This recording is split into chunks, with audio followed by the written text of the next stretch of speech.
সবার আমরা ভাইয়া হই, ভাইয়া থেকে আমরা সাইয়া হইতে পারি না। ঘুরা হয়েছে ভাই আমার জীবনে। আমি একদম স্কুল লাইফ থেকে মেয়েদের পিছনে ঘুরতাম।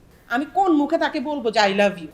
ভাই বাস্তব জীবনে মেয়েদের সাথে খুনসুটিটা ওই আপু আর ভাইয়া পর্যন্তই। আমাদের মতো মোটা মানুষকে কেউ ভালোবাসে না।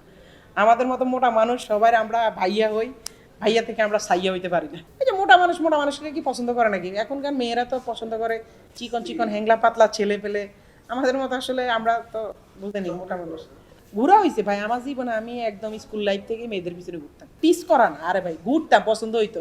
ছোটবেলার ভালোবাসাটা তো হয়েছে, ও আমার দিকে তাকাইছে, আমি ওর দিকে তাকাইছি, এটাই মনে হয় ভালোবাসা। ওই রকম ভালোবাসা হয়েছে অনেক, এটাই একদম স্কুল থেকে। কিন্তু প্রেম ভালোবাসাটা হয়েছে যখন ভার্সিটিতে উঠছি, তখন হয়তো প্রেম ভালোবাসা জিনিসটা আসছে বা বুঝছি। সবাই আমাদেরকে ভাইয়া হিসাবে দেখে, অথবা গুলুমুলু যে আদর করে দেয়, ছোট ভাই হিসাবে জানে। কেউ আসলে আমাদের সাথে প্রেম ভালোবাসা করতে চায় না।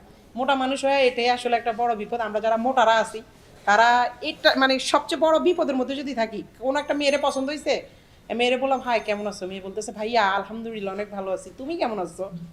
তখনই আসলে ওইরকম ফিলটা চলে যায়, ওই ফিলটা থাকে না। আসলে মোটা হয়ে মানে খুব কষ্টে আছি আর কি।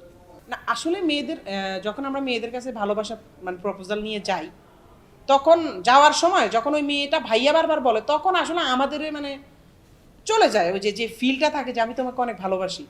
আমি কোন মুখে তাকে বলবো যে আই লাভ ইউ? কারণ আমি আই লাভ ইউ করার আগে তো সে আমার বলবো আই হেট ইউ। কারণ আমি মোটা মানুষ। দিন শেষে তো আমি মোটা মানুষ। মোটা মানুষটা কোনো মেয়েরা আসলে পছন্দ করে না।